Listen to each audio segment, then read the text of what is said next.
Hi, I'm Donna Kastner, and I am an advocate for the longevity revolution, pioneering new pathways for the age 60-plus crowd. Hello, and welcome to the Redirect Podcast, where we have spirited conversations and tell stories about finding purpose in retirement. For us, retirement isn't an ending, it's a beginning. Time to redirect your energy, wisdom, and passion toward new horizons. Whether you've recently retired, are planning for that transition, or are years into this journey, this podcast is your companion in navigating this meaningful chapter of life. Adam and Curt, roll call. Are we here? We are. Yeah. Awesome. Back in the studio and looking forward to another great conversation on the Redirect Podcast. Before we introduce our guests and get started today, we're talking about advocacy. Have you ever been an advocate for a cause or somebody? Curt? Yeah. I would probably say where I fit into that is for my son, Alex. And, you know, having a bachelor's and master's degree in special ed and having a brother who's mentally handicapped, I've been in the, as I call it, the industry pretty much all my life. And I'm trying to do that as best I can as a dad and as a person who has a special heart for that population, and hopefully we'll make a difference down the road. To directly answer your question, no, I have not had the pleasure of directly advocating for a particular group or organization.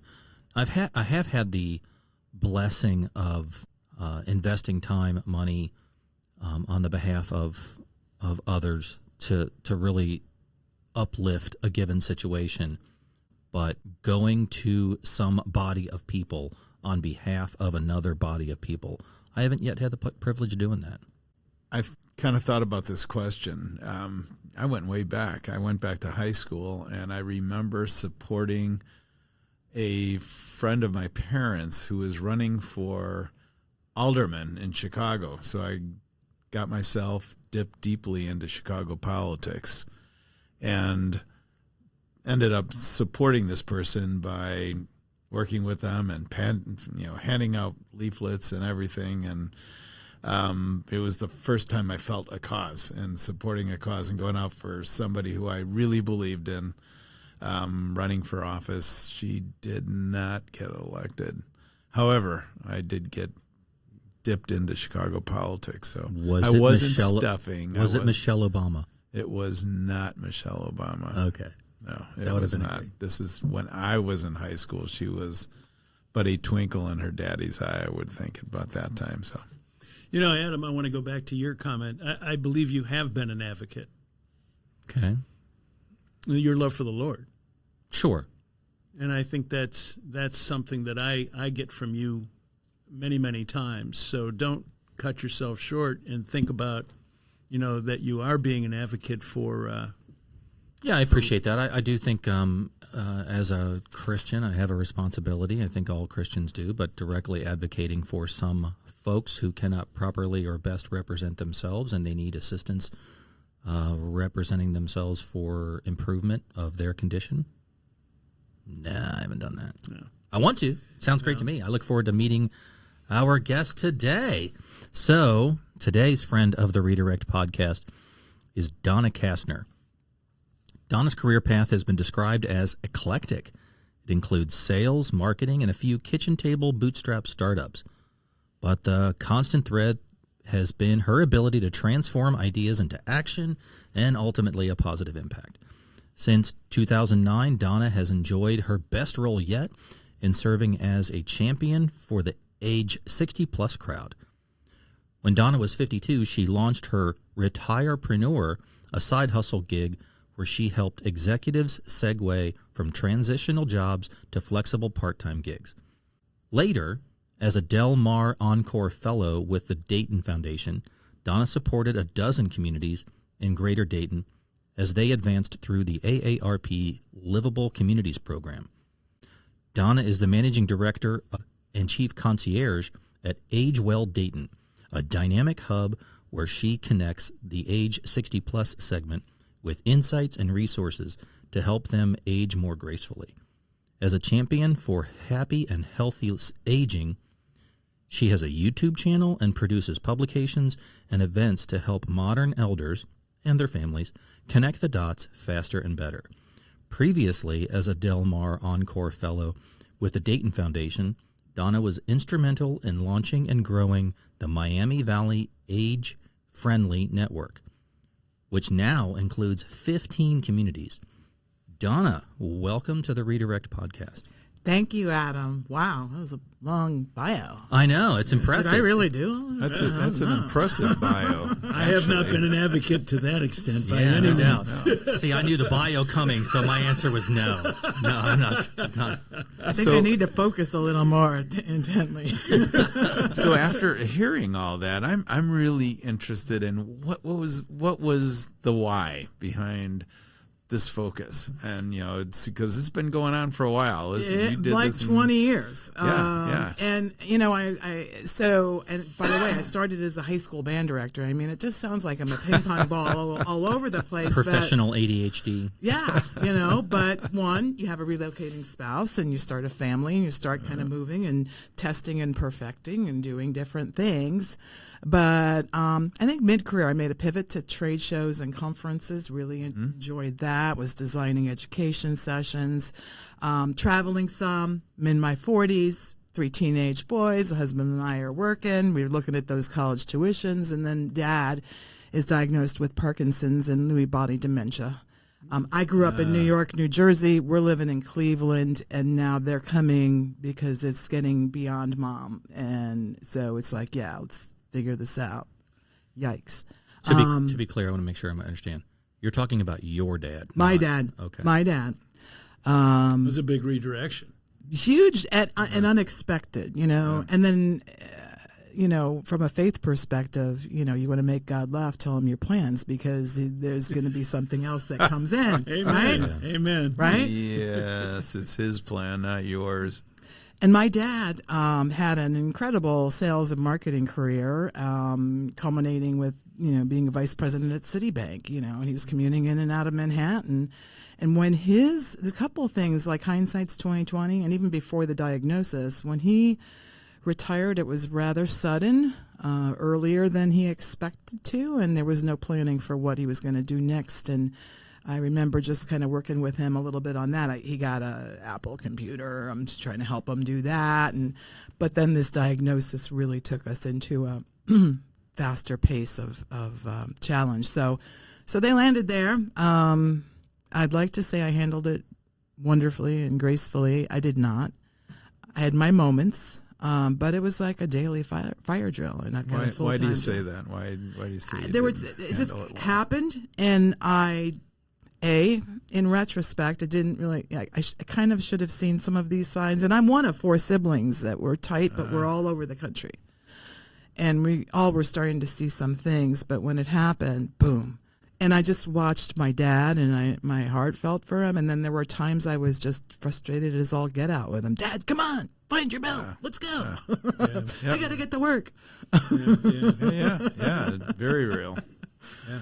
So that spanned 8 years, a number of ups and downs. But what happened for me, or the epiphany for me, were several layers. One was it took way too long to figure out, so where do I find help? Because we're not going to do this ourselves. Yeah. Our sons were wonderful. Our oldest son was a senior in high school, and one day a week, Chris would pick up Papa, and they'd go on their merry way for, barbershop and whatever errands he needed to run, and that was good one-on-one time. Oh, yeah. So, by the way, through this, even our sons, I think their vision was expanded to things we wouldn't have normally seen, right? What a blessing that is. It is. Sometimes. Agreed. But then that's not good when I'm like, I don't know, do your homework, I gotta go. Those were the less than graceful moments for me. Well, not to mention you need to get life done. You do. You really did. And ultimately for me, the job I had I really enjoyed. It involved travel, but I ultimately had to resign. And they were a wonderful group, and I did everything I could, but at a certain point I was doing everything not as well as I needed to. And I bring that up only because I think that today's generations are going to find that squeeze, that sandwich generation element, even more so than what we were experiencing. And so any employers out there thinking, I know caregiving is a big hot topic. Workforce is a big hot topic. We're looking at caregiving for kids. And I'm like, I think we need to look at the other end of the spectrum as well. And what kind of support can we provide for employees so they don't have to resign? Yep. So anyway, so this awakened me to what's out there. I'm also now, moving into my 50s and noticing for when I'm still going to conferences before I resigned, hey, they're not talking to us anymore. They were leaning into younger generations, and I'd look at my peers and go, hey, we're still here. We're too young to be done. What's going on here? And that prompted Retirepreneur, where I'm doing all these things, and it was just kind of like a side hustle that, hey, if you lose your job, it's going to be harder to find another job as you get older. Yeah. But you can also pick yourself. And if you're interested, I can help you. Because that's ultimately, I think, what I ended up doing was the flexibility I required wasn't going to come in a turnkey job. And you were very creative and resourceful from our previous conversations where you did things around the kitchen table. Can you give some examples of how you just created a product as well as the environment? Yeah, I have this, I McGiver my way through a lot of things like my whole life, and it's just by necessity. Such a great reference. Thank you. It just is, and when you're moving around, like, I met my husband in college, and we didn't just say, okay, you're going to do all this stuff and I'm going to just adapt. We just said, let's see what life throws at us. And, as we were raising a family and stuff, I mentioned being a high school band director. I did that for 5 years when we started a family. I did the math and said, and we were living in New Jersey. And so whatever I was making, most of it was going to go to childcare. I said, that's not going to work. So I took a leave. We took whatever we had on our Visa card line, and I bought a PC Junior and started a home-based business typesetting book manuscripts because I knew we needed to keep things moving. My husband was going to night school for his MBA, working full-time. So we were both, swimming fast. And now we got this bundle of joy that wakes up every 2 hours with demands. So you figure your way. So, and I guess I underestimate. I think that came semi-naturally to me. And then growing up, I tended to, in retrospect, I tended to be that person that, what more can we do? How about we twist this over and try this? And so it's been a theme through my life, and it's been helpful. You made a comment earlier that sort of piggybacks off the comment you just made on how you work with employers to sort of think about integrating older people into their workforce. What's that all about? It's a whole nother advocacy. It's a whole other bucket of joy. And when you talk to employers and you say, hey, what are you thinking about as far as your older workforce? It's really hard. And when they leave, they're gone. It's done. And so I am one-on-one. I'm a solopreneur. I'm not part of, a big organization. And if I find some openness, then we have follow-up conversations. Sometimes I'm engaged to help them walk through early steps. I'm not going to launch the program, but I can point them to others that might be able to help them and actually get them started. And I think that most of the time when we have this conversation, especially with HR or business owners, wow, well, that's interesting. Yeah, so what work's not getting done? And maybe we could find some people out here that could do it for you that are modern elders. I like modern elders. Modern elders. Yeah. A senior citizen, not there. Yeah. Doesn't have the ring that modern elders does. Nah, that's the marketer of me. But actually, in Chip Conley, Wisdom at Work, the making of modern elder, I have to give him a hat tip. There you go. But so I think what's good for me and how I do this is I'm like, well, okay, you don't have to establish a policy. Let's do a pilot. Why don't you toss a project at me? And we'll spend 4 to 6 weeks and, on something small and defined, and we'll figure out what we need to get done, and we'll both learn through that. So I do that as I can, but that is certainly not scalable. Are you in that leg? Are you a facilitator of a need that a company has and folks that might be able to get that work done? Yeah, I would say even a connector a little bit, but I don't always find the people. And so actually those opportunities, while I don't, aggressively seek them out, it's usually someone says, hey, you need to talk to Donna if they know some of the crazy things I've done. And then we have a conversation. And sometimes it just stalls, and that's fine too. Even if I just planted a seed of an idea that they might explore later, great. And sometimes we go a couple laps further, just to kind of sketch out a plan. And But are you then still doing that work now? Well, Adam, that's a really good question, because if you haven't already noticed, you don't get to be in your 60s without a pretty solid level of self-awareness. And I am continually in rehabilitation on doing too much. You're a recovering overdoer? Correct. My father, even with all that he was going, even with the dementia, one day he looked at me and said, "Honey, I think you're over-transactioned." And I was like, "Dad, that's the word." OT. OT. We can make an acronym out of that. So, physician, heal thyself. I'm out there giving people advice, and I'm like, I need to follow my own advice. So I'm actually being more diligent in checking myself. I think when we talked, Curt, I'm starting to settle on this a third, kind of this pizza pie. Do I hit it every month? No, I don't think I've hit it yet, but I'm getting closer. So a third is paid gigs, a third is volunteerism, and a third is family leisure. And so I'm just kind of trying to apportion those big buckets, and then at the end of each month, so how did I do? Did I honor that? And it's getting better. Did you put a plan together? I mean, to come up with this, what was that strategy like? How did you do that, and how much do you come back to that and check yourself against it? Yeah. Dale, that's a really good question. And that's a work in progress, maybe. I think the biggest manifesto for me now is just say no. And I think we talked, so I had the delight of working for a period of time during the pandemic with Simon Sinek, and they were doing the Find Your Why webinars, especially when we weren't meeting, and they were doing these great 2-hour online webinars, and I actually enrolled in one, enjoyed it so much, and then had an opportunity to team up with them to do a retiree version of that, Find Your Why for retirement. That's cool. Isn't that cool? Yeah. But in doing that, I actually kind of found my own why. I thought I had it, and so one filter is how much time am I allocating, and is that bucket full? I'm going to have to say no. But another one is, does it even align with my why? And they have a really neat formula. It's to blah blah blah blah blah, so that blah blah blah while blah. So mine came out to be to break new ground, so that we're engaged in things that matter while pondering what's next. And I've always been leaning forward to what's next. I've been futuristic, and I'm that kind of ideator. I'm a top of the funnel, admittedly, ideator, and once you bring those devil's advocates into the room, it's like, I gotta exit because this isn't going to be a good conversation.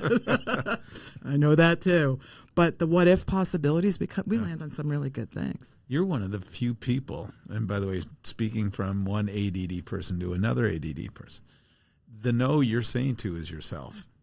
Yes. You're telling, you come up with the ideas, and then you guys say, no, I'm not going to go do that. It's not like a bunch of stuff is being thrown at you by other people, or maybe they are, but the no you're learning how to say is to your own sense of gotta go after this. Yeah, and I'm strengthening that muscle, but I'm blessed with a husband that says, "You're doing what?" So it's good. He's a good reminder to me. I can tether out, and he's very rooted, and I can help him tether. So the good Lord blessed us with those. Is he still working?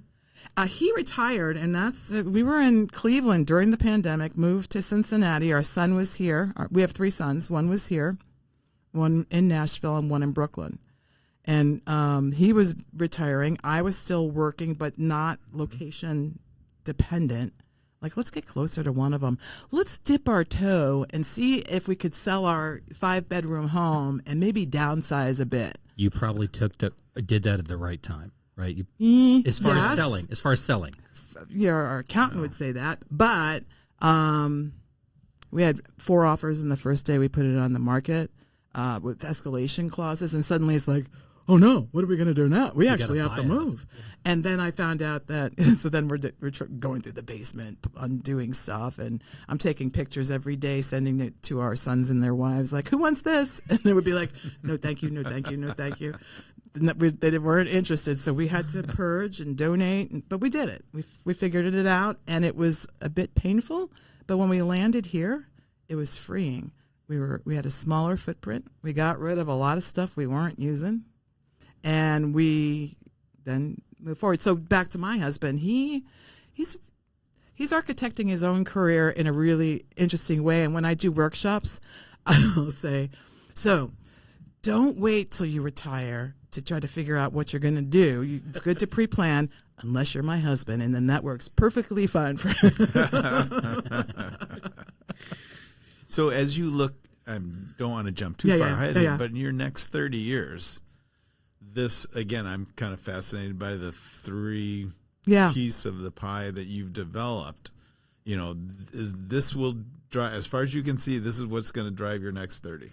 Yeah, I'm getting great clarity, and I think the biggest thing is, I think it's being vulnerable and living your own journey out loud, in the hopes of helping others. And some things I do works, and some things I will candidly say I did this and I thought it was going to work, and here's what I learned. So one is that transparency and being vulnerable, because these are changing times. You know, you can't just land on saying, okay, we got our strategy, let's just go ahead and move forward. Wait, you know, things can happen in an instant. And then the other thing is I'm a conversation catalyst. I like to facilitate focus groups and start to do this. So that speaks to what we talked about earlier. What if? And then go further, and then step away as they start to go further with their plan.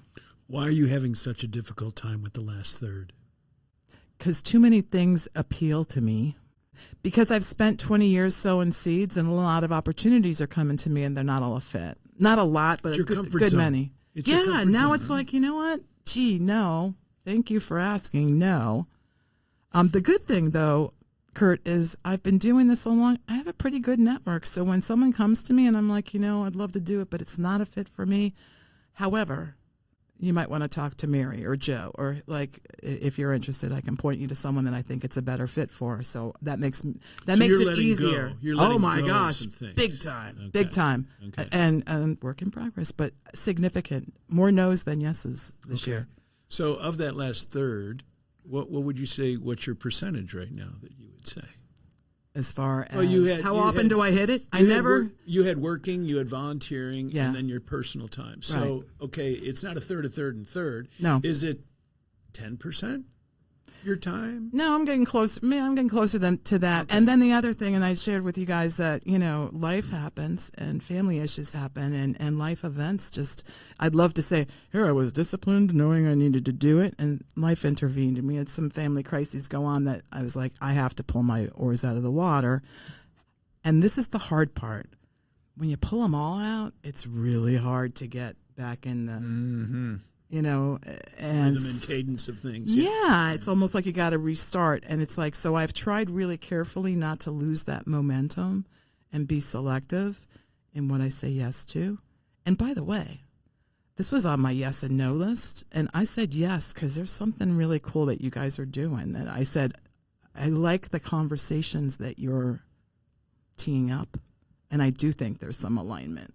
So give us some, if you don't mind, give us some feedback. Maybe I'm asking for an ego stroke, but give us some.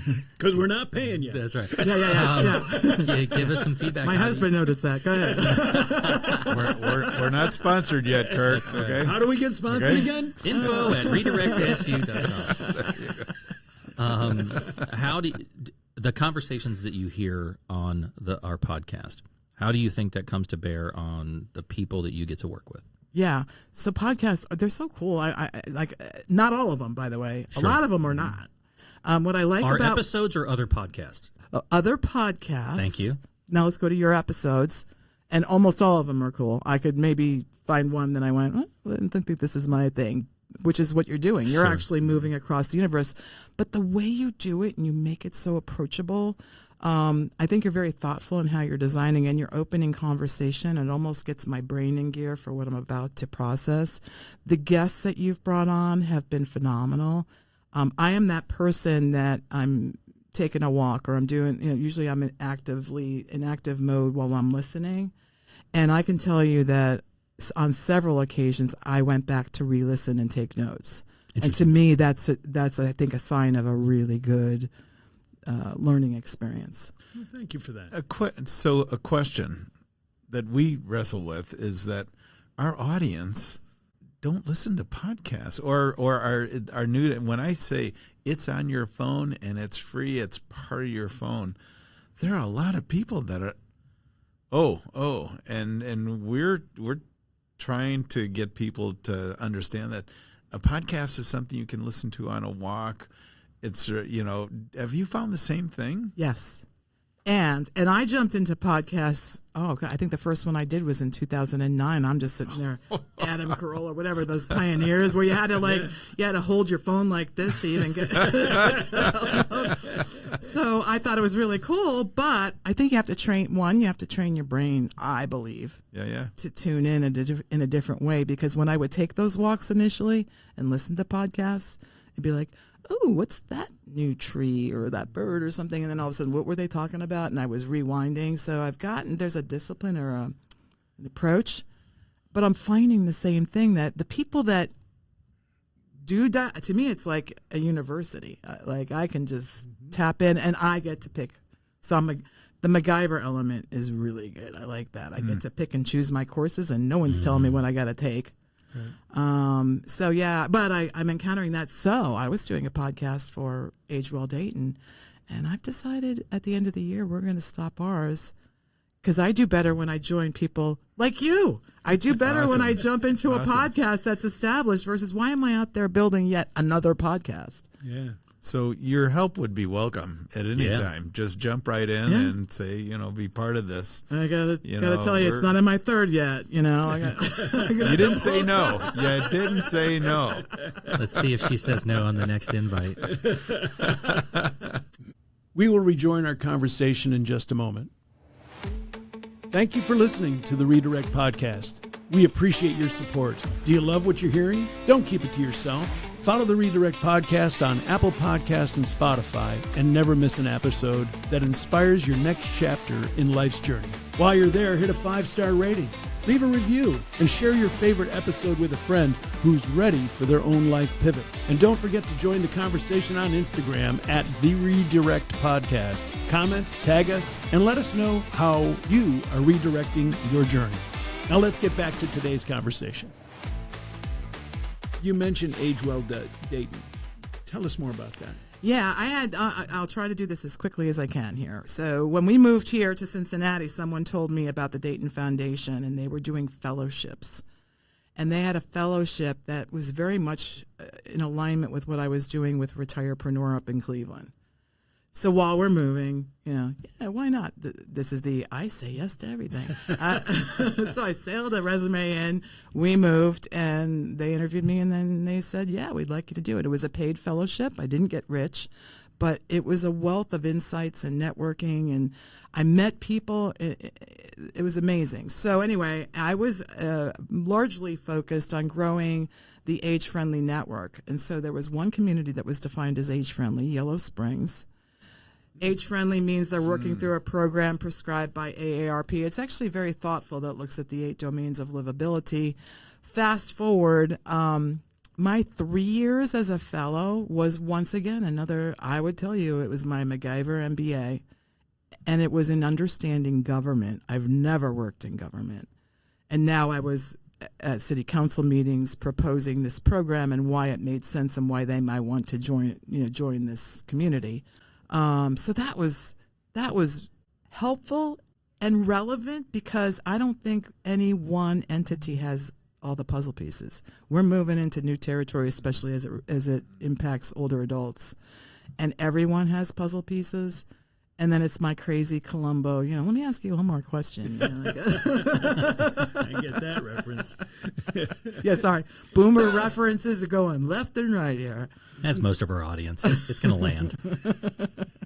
So let me sort of go back through our conversation. All right. You got into this because of family situations. Correct. With your your dad. Your dad has since passed. He passed, and we had a 20-year trajectory where my husband's parents and my parents, last year was the end of 20 years of our folks, and there were common threads in aging, and there were differences. So it was, again, another learning experience. So yes, they have passed. And then I jump in that fellowship. I do want to finish that arc if I could. Oh, I'm sorry. No, so here's where I got good at saying no. I was invited to do a 4th year, and I said no. I said, I need to start to winnow down and figure this out. And I took the summer off. That's like not me. And Age Well Dayton, what I realized is I knew a lot of people, and I had learned a lot, specifically for Dayton. Cincinnati's a much more sprawling community. Dayton, in a matter of a couple of years, you could be, you're Kevin Bacon 2 degrees away from everybody, like, I was like, I pretty much feel like I cracked this market. So let me help others do it. And I felt like I wanted to be that pointer channel, but do it through a publication, do it through, the videos. So that's, your resources, that's the full. You're providing resources. Yeah, and it's a breezy read, and it's just like, hey, is this the thing you're looking to do? Have you looked at these people? It might be an interview with an organization. It might be, there's a lot of ways I go at it. Every month we do a publication. It's not the New York Times. It's Right. 12 pages, couple paragraphs on each page plus a link. That's your connection to your audience. And that's where I'm trying to, the legacy, what I learned in Dayton, I didn't want to leave it untapped. So now I'm going there some, but less.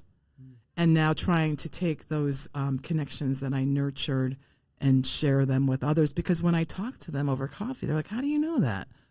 I just kept asking questions and meeting people. So I'm just trying to take that. I'm also trying to kind of crack the sponsorship piece, and it's not easy. It's maybe break even right now. So on that entity. And what's the email address?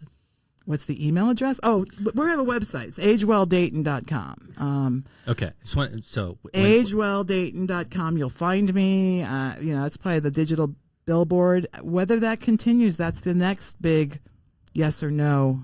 I got my 8 ball right. Not yet. Ask me another time. Right. Doubling back to the points you were making about caring for your people, you had a reference to a U-shaped curve. Yeah. The Please tell me the U-shaped curve of happiness, and lots of research among people way smarter than me on happiness, and people tend to be happiest in their 20s, and then again in their 60s. But when they reach that midlife point in their 40s, that is when everything, and I mean everything, is full throttle. Work, family, you just are really getting parents, and so now, and I watch, and it does seem to ring true, and that's where I was when my parents had their issue escalate. So I'm very mindful, and what's been really cool through Age Well Dayton, while it's designed for the 60-plus crowd, I'm hearing from millennials and Gen Xers that are like, you know what, my dad's up on the tall ladder cleaning out the gutters, and we're trying to figure out how to help him maybe not do that or downsize. But it's a very delicate conversation, and then sometimes they didn't do that and things are really escalating like they had for me, and then it's like, hey, take a deep breath. I was there, I know, and the things I'm going to point you to won't completely solve it, but they'll ease it a bit, and there's resources. So I actually find myself helping adult children a lot. So lately. your role in that, you're a resource person. Yeah, and it's not even just like, hey, I Googled and here's some things you can look at. I was there. I totally get it. I understand the frustration and the terror and wanting to love your parents and preserve their dignity and not go, Dad, get out of the way, let me do it. No. He needed to do it, and I needed to understand even that. So anyway, and how does it happen? I don't yet say no to phone calls. So when people, or emails, when people send me, I'm like, okay, let's see when we can talk. And if I'm a help, great. And if usually I'm pointing them somewhere else, but I think that conversation is important. And I think the good Lord has graced me with insights and knowledge that I need to share. And you're open to anybody. Yeah. It doesn't matter where you fall out on that. Yeah. You know, you've lived that life, you've developed those resources, and you can generally help. At least spark a good conversation that they'll start doing, but part of that too, I think it's also it might be the McGiver in me, that I try to help them. Like even you're looking for a job, it's probably not there. Here's a couple things you might do. And there was a woman that came back a year later. I was doing a library workshop, and she said, it's like I was trying to help them. You can do this too. I'm not a rocket scientist. And here's a couple things I learned. And she came back a year later and said, you know what? I went and I talked to the head of that company, and right now I'm doing part-time work from home, and it's a beautiful thing. And she did it herself. All I did was be a wise guy in front of a room and throw 3 tips. So should we expect to maybe see Age Well Cincinnati? I don't know. What do you think? I'm so tempted on that, but remember I'm in my yes recovery. So I don't know. Stay tuned, because I'm fascinated. So what I find myself doing is looking at that stripe. By the way, as an outsider, I'm really kind of surprised that there isn't more collaboration going on between Dayton and Cincy. I thought I was moving into a region, because that's how it is up in Cleveland, Akron, Canton. Mm-hmm. Not so much here. At least that's my observation. So I don't know. It's that stripe in the middle that I think maybe that's where I'm going to just focus. Middletown. Yeah, Middletown, Mason. It's just a big barrier between Cincinnati and Dayton. It's named Middletown for a reason. For a reason. There you go. Boy, were they smart. That's right. That's right.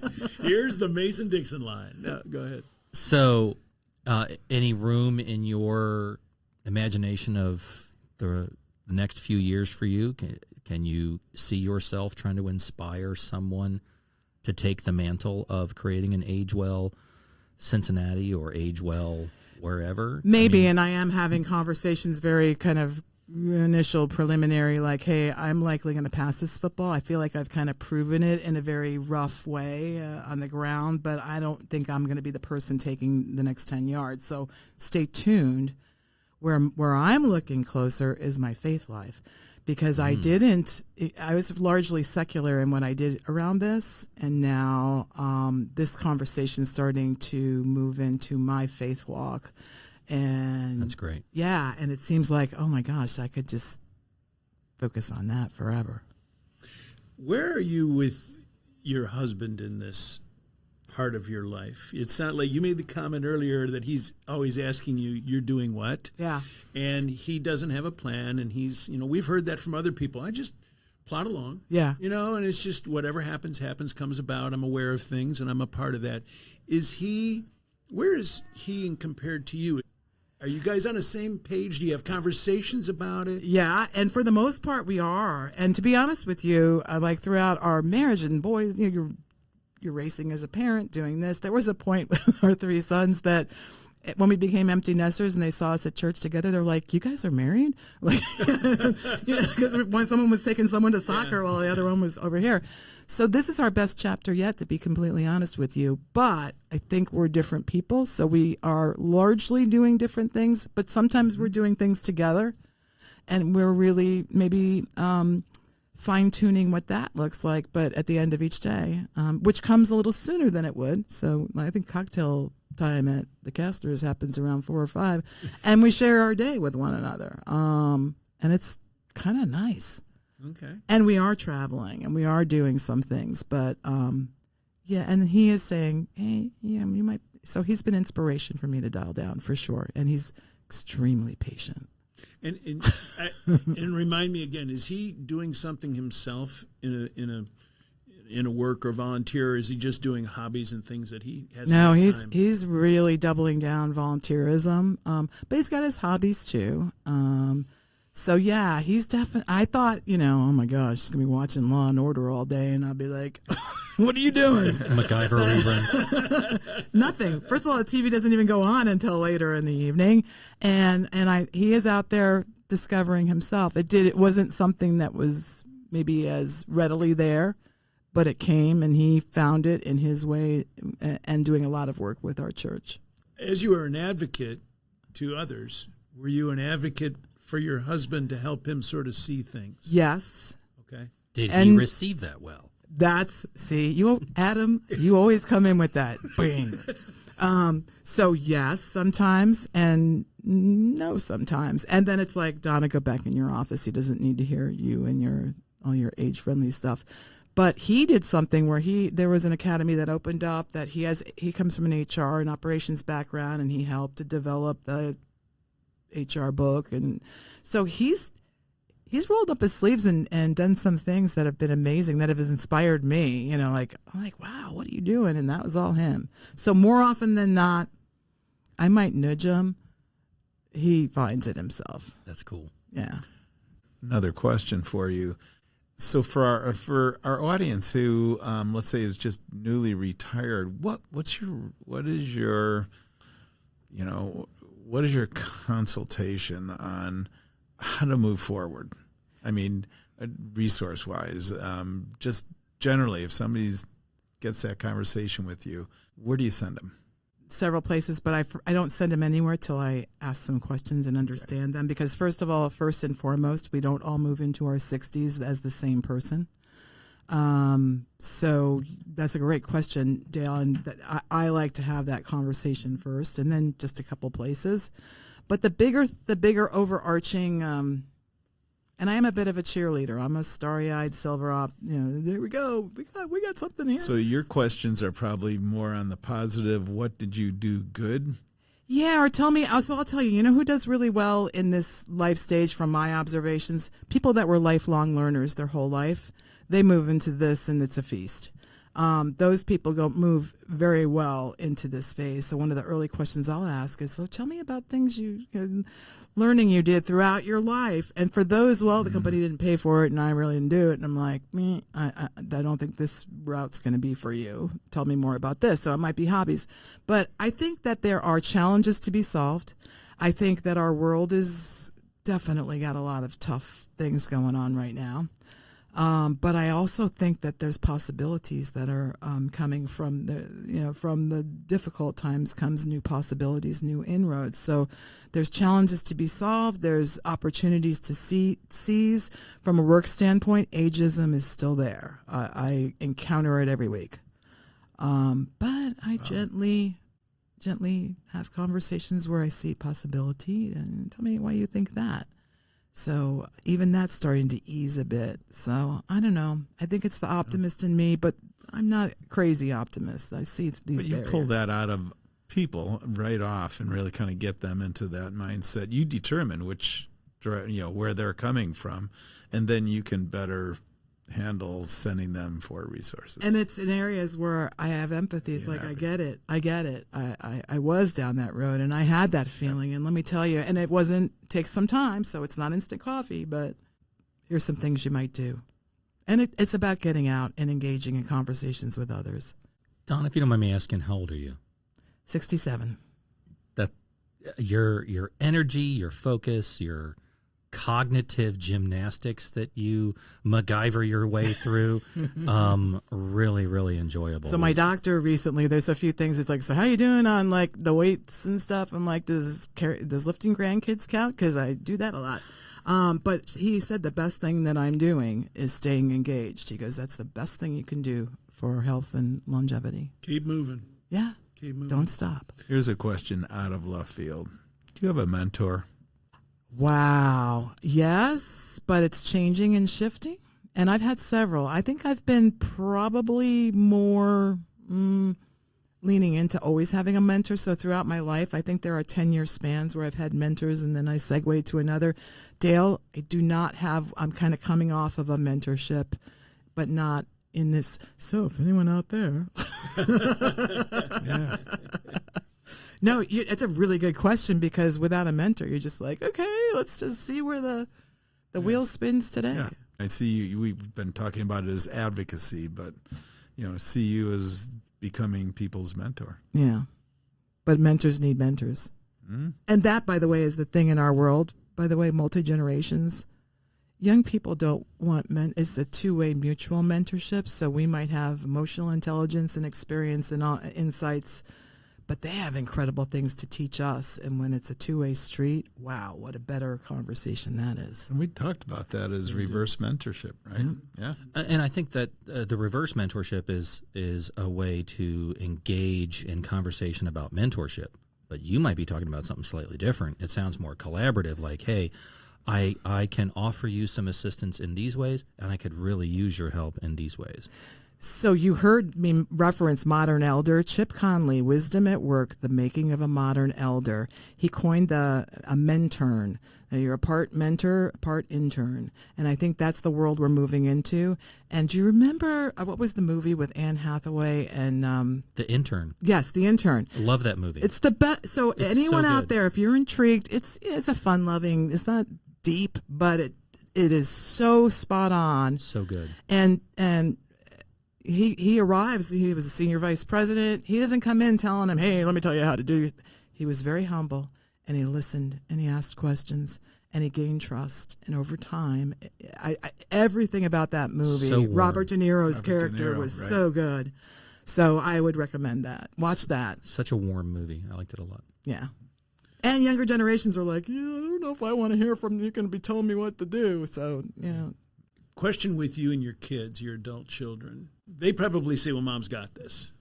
She knows all about this stuff, so we don't have to be engaged. She's going to lead it. She's going to run it. Have you had conversations with them about your third?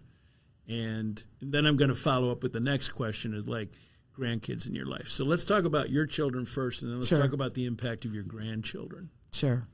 So first of all, they have had a front seat of my crazy McGiver, 6-episode arc. So they know Season what their mother's 24. about, okay? Season Just don't jump the 24. shark. Yeah. So they already know that's Mom. Yeah. And I'm starting to have those conversations with them, and they're looking at each other going, sure, she's going to do it. Here she goes again. Yeah, there she goes again. But it is becoming more important to us. We have 4 grandkids, and so I want time with them. We're leaving, tomorrow for Tennessee to see our grandsons. This is important, and I do not want to make commitments that are going to preclude that. So I am starting to have those conversations with them, but not. And I don't know that they're as aware of how much I do. They see it every once in a while on LinkedIn, or but and it's not that I don't go in there looking for bows. It's just this is what I'm doing. They know that I want to keep going, and they know that their father is a lot more methodical and step by step. Mom's a crazy multitasker, and I've learned you really can't multitask. You have to be more, but there's a blend. And so they also know they're watching their dad. And we're both meeting in the middle somewhere. Does that sort of? And your grandmother name is Nona. Nona. Yeah. That's Another great. good movie. Italian. Yeah, another good Yeah. movie. Yeah. It's my Italian heritage coming out here. So there's a second part to your question, wasn't there? Yeah, it was about grandkids, and you sort of alluded to it. You're making time Yeah. for them, and how does your world? When you're with them? What is your world like? That's a really good question, because I'm really starting to focus a little bit more. There are things that they're doing that our kids probably did too, but we weren't able to see it, and all of a sudden I look at my husband, did you see what Hazel just did? Holy cow. And the conversations. The other day, Hazel is 4 years old. We're up in the loft of our townhouse, and she's rearranging every knick-knack known to man, and we're having this back and forth crazy question and answer. And she said something. It's not so much what she said, but I said, well, how did you land on that? And she stopped and she said, Nona, I listened to my heart. And I'm like, how does a 4-year-old come up with that? That's an abstract concept. It totally. And if I weren't retired and slowing things down, I would have missed that. And I don't want to miss that. That's cool. I want to. So Right. That's how the grandkids, they're actually becoming more incentive to be very selective. I will hopefully, as long as the good Lord gives me a working brain, I don't want to stop, but I definitely want to start to gradually scale it back. Yeah. Wow. Well, thank you so much for getting us into your very busy schedule. We appreciate you coming here today and having a conversation with us. And thank you for all that you're doing. Thank you. I really do enjoy it. And redirect, what a great word. And thank you for saying yes. Let me tell you, there were more no's in the past month than yeses, so Good I for am you. doing it. That's awesome. Thanks for joining us on the Redirect Podcast. A big thanks to the University of Cincinnati's 1819 Innovation Hub for allowing us to use the eSports recording studio to record today's podcast. Catch up on all the Redirect Podcast episodes on Spotify and Apple Podcasts. To begin your Redirect journey, head over to redirect-u.com. Want to connect with the Redirect team? Feel free to email us at info@redirect-u.com. Remember, there's purpose in your life, so find it and go do something about it. Hey, I've got one more comment. The Redirect Podcast is presented solely for educational and entertainment purposes. We engage in an open, honest conversations about personal growth, life transitions, and the lessons we've learned through our own experiences. While we speak as experts in our own lives, we are not licensed therapists, medical professionals, or certified coaches. The content shared on the Redirect Podcast is not intended to be a substitute for professional advice, diagnosis, or treatment. Always seek the guidance of qualified professionals for any physical, mental, or emotional concerns that you may have. We're grateful to share this space with you and hope that our stories inspire reflection and connection. If you're in need of more support, we encourage you to connect with a trusted professional who can help.